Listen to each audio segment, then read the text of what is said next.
Speaking of the virus, what a day.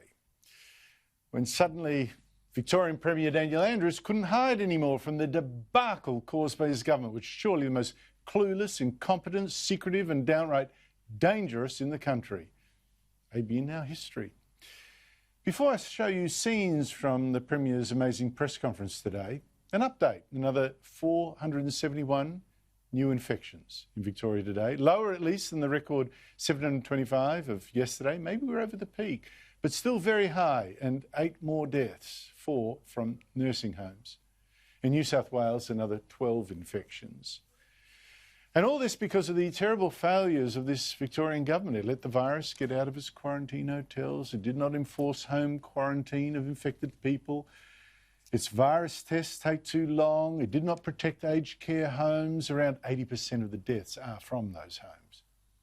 And instead of doing these basics properly, it's now shutting most of the state this week. Most retail shops in Melbourne closed, putting another 250,000 people out of work just over the last few days. I can't believe some of the stories in Victoria's papers yesterday. I mean, front page, food shortages. Building industry could be shut down. Phones now, if your phone goes broke, your computer can't be fixed. Fears of food shortages in supermarkets, the mayhem that has been caused not by the virus but by the government's incompetence and now by its bans. Banning even gardeners, can you believe that? I mean, who gets the virus from someone mowing a lawn outside in the fresh air? It's brainless. And the cost of these bans, horrendous. The additional restrictions in Victoria in August and September is estimated to reduce the size of the real economy, real GDP, in the September quarter by between $7 and $9 billion. This is a heavy blow, a heavy blow. It may be a loss to Victoria over the next 3 months, but the Prime Minister said the loss to all Australia is up to $10 to $12 billion. And all of you will pay for this. So all of you also deserve answers on how this shocking damage was done, right?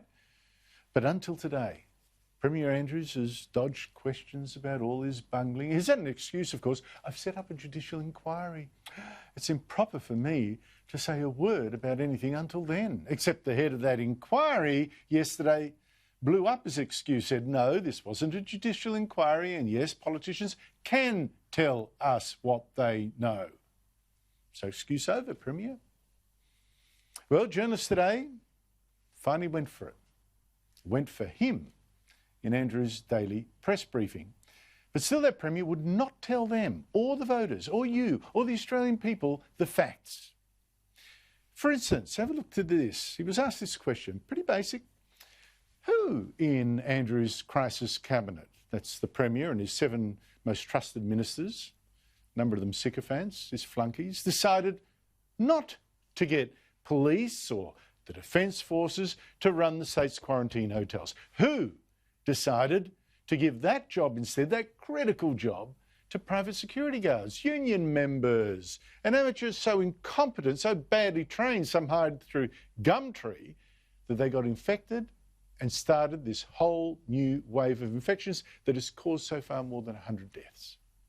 Well, you now listen to this wriggling and this twisting and this evasion. Did anyone advise you in the early days that this should happen and this was the way it should work? No. It just seems incredible, Premier, that during the early debate about this, yes, in Cabinet and beyond, that no one raised the prospect of police, ADF or the Department of Corrections taking control of it or giving it appropriate oversight. It just seems incredible that wasn't even suggested. Well, the oversight arrangements, their adequacy or otherwise, are matters that Judge Cope will go to directly. Weren't these decisions made by the Triple C, and you're part of that? Exactly who delivered these services and in what circumstance, those matters need to be dealt with by Judge Cote. But the police minister is part of that special cabinet. Well, she didn't raise, why don't we use the police? I'm not conducting this inquiry. I am not conducting this inquiry. Judge Cote is. And nor am I going to simply... Hang on a minute. I am not going to seek to provide you answers to questions that I simply don't have. That's amazing. In fact, I don't believe it.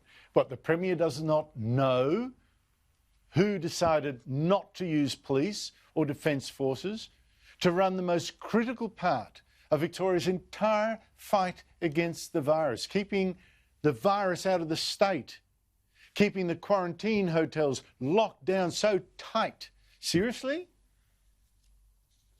Then there was this.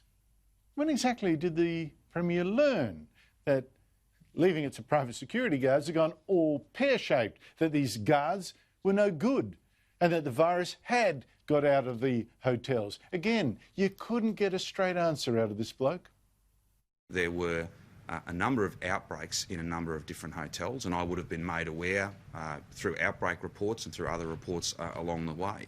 I don't think anyone had a sense, certainly I did not have a sense, that we were heading towards a situation where genomic sequencing would confirm that at least a significant number of cases had come from that setting. The first I knew about it was the morning that Brett Sutton and myself confirmed for you that we had that genomic sequencing report, and that B, we were setting up a judicial inquiry to get to the bottom of it. It would be wrong to assume that I'd been briefed about the problem that we've all ultimately become aware of. Can anyone believe that? The Premier didn't know the hotels were a problem until the day that he set up the inquiry, which I checked was July the 2nd. In fact, Andrews' own Department of Health and Human Services, which were running these hotels, was warned on March 29, 3 months earlier than the inquiry being set up, inquiry headed by Justice Coates, that these security guards went up to the job 3 months earlier. A senior bureaucrat in another department sent an email, sent the couple actually, "We request that Victoria Police is present 24/7 at each hotel starting from this evening. We ask that DHHS urgently make that request as the control agency." But for another 3 months, we're supposed to believe the Premier had no idea that his hotel quarantine was turning into the deadliest menace in the nation.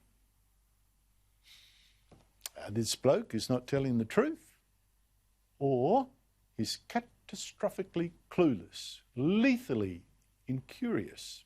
And the result? Dozens and dozens of people are dead. More will die. Plus, 250,000 more Victorians out of work this week. Shops short of food. A curfew at night. And the whole country on its knees. And the Victorian Premier, who oversaw all this, won't tell you why.